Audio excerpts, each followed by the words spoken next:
Important పని మీద వేరే దేశానికి వెళ్ళాలి. ఆబ్వియస్గా ఏరోప్లేన్లో వెళ్తున్నారు. ప్లేన్ టేక్ ఆఫ్ అయింది. కొంచెం దూరం బాగానే వెళ్ళింది. సడన్గా ఏరోప్లేన్లో ఎక్విప్మెంట్స్ మొత్తం పనిచేయడం ఆగిపోయాయి. ఏరోప్లేన్లో ఎలక్ట్రిసిటీ కట్ అయిపోయింది. చిమ్మ చీకటి, ఏమీ కనిపించట్లేదు. ఏరోప్లేన్ని ల్యాండ్ చేద్దామంటే దగ్గరలో ఎలాంటి ఎయిర్పోర్ట్ కానీ, ప్లేన్ని ల్యాండ్ చేయడానికి సేఫ్ ప్లేస్ కానీ లేదు. విపరీతమైన మంచుతో నిండిపోయిన సైబేరియన్ అడవులు మాత్రమే ఉన్నాయి. అప్పుడు మన పరిస్థితి ఎలా ఉంటుంది? ప్రాణాల మీద పూర్తిగా ఆశలు వదులుకోవడమే. బట్ ఒక మిరాకిల్ జరిగి ప్లేన్లో ఉన్న వాళ్ళంతా సేఫ్గా ఇంటికి వెళ్తే నమ్మడానికి చాలా కష్టంగా ఉంది కదా. బట్ ఈ మిరాకిల్ నిజంగా జరిగింది. ఈ రియల్ స్టోరీ చాలా థ్రిల్లింగ్గా, ఇంట్రెస్టింగ్గా ఉంటుంది. మిస్ అవ్వకుండా లాస్ట్ వరకు చూడండి. ఖచ్చితంగా ఎంజాయ్ చేస్తారు. వీడియో మీకు ఇంట్రెస్టింగ్ అనిపిస్తే మీ ఫ్రెండ్స్ అండ్ ఫ్యామిలీతో షేర్ చేయండి. అలాగే మీరు ఇంకా మన ఛానల్కి సబ్స్క్రైబ్ కాకపోతే కింద రెడ్ కలర్లో ఉన్న సబ్స్క్రైబ్ బటన్ని ప్రెస్ చేసి దాని పక్కన గంటను కూడా యాక్టివేట్ చేయండి. సెప్టెంబర్ 7, 2010 రష్యా వాలచ్ని ఎయిర్పోర్ట్ నుండి ఫ్లైట్ 516 టేక్ ఆఫ్ అయింది. ఈ ప్లేన్ 20 సంవత్సరాల నుండి నడుస్తుంది, కానీ దానికి ఎప్పుడూ ఒక్క యాక్సిడెంట్ కూడా అవ్వలేదు. క్యాబిన్ క్రూ అంతా సిద్ధమయ్యారు. ప్యాసింజర్స్ ప్లేన్ ఎక్కారు. ఎయిర్ హోస్టెస్ ప్యాసింజర్స్ బోర్డింగ్ పాస్లను చెక్ చేశారు. అంతా ఎప్పట్లాగే స్మూత్గా జరిగిపోయింది. పైలట్ అందరికీ గ్రీటింగ్స్ చెప్పి ఫ్లైట్ని స్టార్ట్ చేశాడు. అంతా సాఫీగానే సాగింది. బట్ సైబీరియాలోని యూసింక్ అనే నగరం మీదకి ప్లేన్ రాగానే ట్రబుల్ స్టార్ట్ అయింది. ప్లేన్లో ఉన్న ఎలక్ట్రానిక్ పరికరాలు అసాధారణంగా రెస్పాండ్ అవటం స్టార్ట్ అయ్యాయి. ప్యాసింజర్స్లో ఆందోళన మొదలైంది. పైలట్స్ దాన్ని పెద్దగా పట్టించుకోకుండా ప్రయాణాన్ని కొనసాగించారు. ఈవెన్ ఎయిర్ ట్రాఫిక్ కంట్రోల్ వాళ్ళు కూడా ఈ ప్రాబ్లమ్ని నెగ్లెక్ట్ చేశారు. ఏరోప్లేన్ కెప్టెన్ అందరూ కామ్గా ఉండాలి అని అనౌన్స్మెంట్ ఇచ్చాడు. ప్లేన్ చిన్నగా కంట్రోల్ తప్పి అటు ఇటు కదలటం స్టార్ట్ అయింది. టైం గడిచే కొద్దీ అది ఇంకా ఘోరంగా మారటం స్టార్ట్ అయింది. ఇంత జరుగుతున్న ప్యాసింజర్స్లో ఎలాంటి గందరగోళం లేదు. పైలట్ తమను ఎలాగైనా కాపాడతాడని ప్యాసింజర్స్లో గట్టి నమ్మకం ఉంది. నమ్మకమే జీవితం అనడానికి ఇదొక ఎగ్జాంపుల్. కానీ అనౌన్స్మెంట్ ఇచ్చిన 8 నిమిషాల తర్వాత క్యాబిన్లో ఉన్న లైట్స్ అన్నీ ఆగిపోయాయి. అయినా ప్యాసింజర్స్ కంగారు పడకుండా జస్ట్ లైట్సే కదా ఆగిపోయింది అని ధైర్యంగా ఉన్నారు. కానీ పైలట్ కాక్పిట్లో పరిస్థితి నిరాశపరిచేలా ఉంది. జస్ట్ లైట్సే కాదు, కాక్పిట్లో ఎలక్ట్రానిక్ బోర్డ్స్ అన్నీ ఆగిపోయాయి. పైలట్స్ చేతిలో ఉన్న స్టీరింగ్స్ మాత్రమే పనిచేస్తున్నాయి. ఎలక్ట్రానిక్ ఎక్విప్మెంట్స్ లేకపోవడంతో ఆ ప్లేన్ పరిస్థితి గందరగోళంగా మారింది. కానీ మంచి విషయం ఏంటంటే అది ఆపరేట్ చేయడానికి అనుగుణంగా ఉంది. కానీ నావిగేషన్ సిస్టమ్ పనిచేయటం లేదు. అంటే వాళ్ళకి వెళ్లే దారి మీద ఎలాంటి అవగాహన ఉండదు. రేడియోస్ పనిచేయటం లేదు. అంటే పైలట్స్కి ఎయిర్ ట్రాఫిక్ కంట్రోల్కి కమ్యూనికేషన్ ఉండదు. ఫ్యూయల్ ట్రాన్స్ఫర్ పంప్స్ కూడా బంద్. దీనివల్ల పైలట్స్ కేవలం తాము చూస్తున్న దాన్ని ఆధారంగా చేసుకుని ప్లేన్ని నడపాలి. ప్లేన్లో ఉన్న ఇంధనం కేవలం 30 నిమిషాలు మాత్రమే వస్తుంది. అంటే వాళ్ళు ఏం చేసినా ఈ 30 నిమిషాల్లో ప్లేన్ని ఎలాగైనా ల్యాండ్ చేయాలి. వాళ్ళకి జస్ట్ అరగంట మాత్రమే టైం ఉంది. బాబా కౌంట్ డౌన్ స్టార్ట్స్. పరిస్థితి చాలా క్రిటికల్గా ఉంది. ప్లేన్ బాగా పనిచేస్తున్న టైంలో కూడా అరగంటలో దగ్గరలో ఉన్న ఎయిర్పోర్ట్కి తీసుకెళ్లడం అసాధ్యం. ఎలక్ట్రానిక్ ఎక్విప్మెంట్స్ లేకుండా, నావిగేషన్ సిస్టమ్ లేకుండా ప్లేన్ని ల్యాండ్ చేయడానికి మంచి ప్లేస్ చూడకుండా ఆ ప్లేస్లో ప్లేన్ని ల్యాండ్ చేయాలంటే అసాధ్యానికి అమ్మ మొగుడే అని చెప్పాలి. పైలట్స్ తమ ఎక్స్పీరియన్స్ని, తెలివిని ఉపయోగించి ప్లేన్ని స్థిరంగా ఉంచే ప్రయత్నం చేస్తున్నారు. ఈ ఎలక్ట్రికల్ ఫెయిల్యూర్ వచ్చినప్పుడు ఏరోప్లేన్ 34,780 అడుగుల ఎత్తులో ఉంది. నేలని క్లియర్గా చూసి ప్లేన్ని ల్యాండ్ చేయాలంటే బాగా కిందకి రావాలి. అంత ఎత్తులో మేఘాలు ఉంటాయి కాబట్టి వాళ్ళకి నేల సరిగ్గా కనిపించదు. ఆక్సిలరీ జనరేటర్ ఆన్ చేయాలన్నా కూడా అది అంత ఎత్తులో వర్క్ అవ్వదు. సో సచ్చినట్లు కిందకి రావాలి. వాళ్ళు వెళ్లాల్సిన యాంగిల్ చూసుకోవడానికి నావిగేషన్ కూడా లేదు. ఇక్కడ పర్టికులర్ యాంగిల్లో వెళ్ళడం అనేది మోస్ట్ ఇంపార్టెంట్. అప్పుడే వాళ్ళకి మైండ్ బ్లోయింగ్ ఐడియా వచ్చింది. అదే గ్లాస్ ఆఫ్ వాటర్. గ్లాస్ వాటర్తో వాళ్ళు ఏం చేశారో తెలిస్తే షాక్ అవుతారు.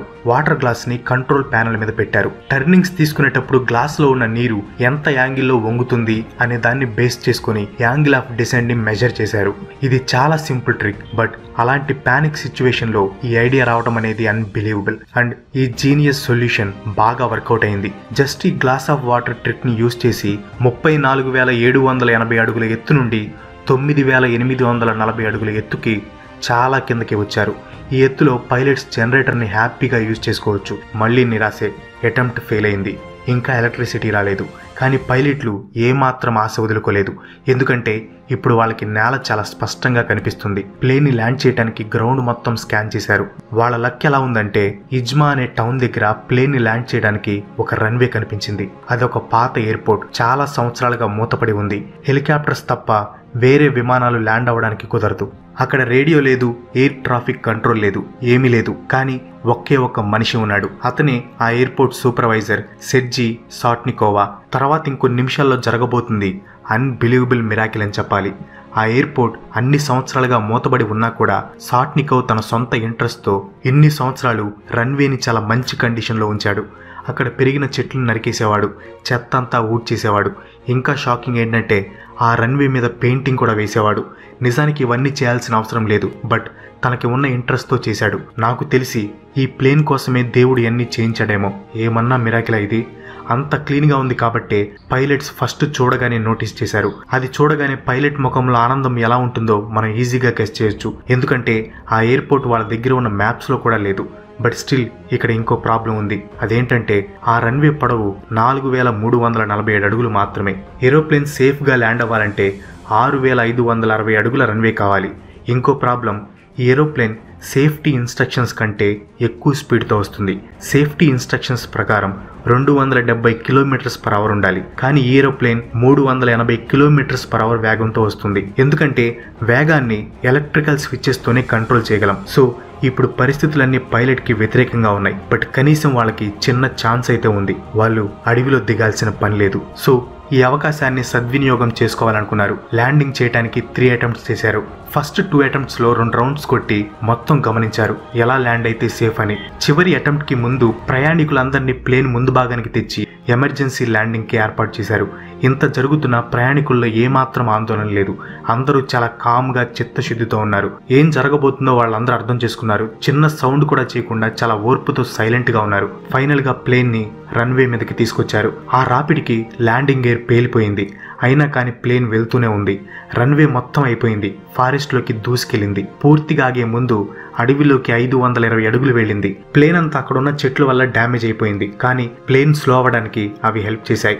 ఎమర్జెన్సీ ఎస్కేప్ స్లైడ్ని ఓపెన్ చేశారు. 72 ప్రయాణికులు, 9 మంది క్రూ సభ్యులు చిన్న గాయం కూడా అవ్వకుండా సేఫ్గా కిందకొచ్చారు. అన్ని అడ్డంకులు, ఎలక్ట్రికల్ సిస్టమ్స్ పనిచేయడం లేదు, ల్యాండ్ అవ్వడానికి ప్రాపర్ రన్వే లేదు, స్పీడ్ ఎక్కువ ఉంది, గైడెన్స్ ఇవ్వడానికి ఎయిర్ ట్రాఫిక్ కంట్రోల్ లేదు. ఆ ఇద్దరు గ్రేట్ పైలట్స్ సేఫ్గా ల్యాండ్ చేసి అందరి ప్రాణాలు కాపాడారు. ప్యాసింజర్స్ని, క్రూ మెంబర్స్ని హెలికాప్టర్ ద్వారా ట్రాన్స్పోర్ట్ చేశారు. గొప్ప విషయం ఏంటంటే ఆ ప్లేన్లో ఉన్న ప్రయాణికులందరూ ఆ పైలట్స్కి సన్మానం చేసి అవార్డ్స్ ఇవ్వాలని గవర్నమెంట్కి ఒక లేఖ రాశారు.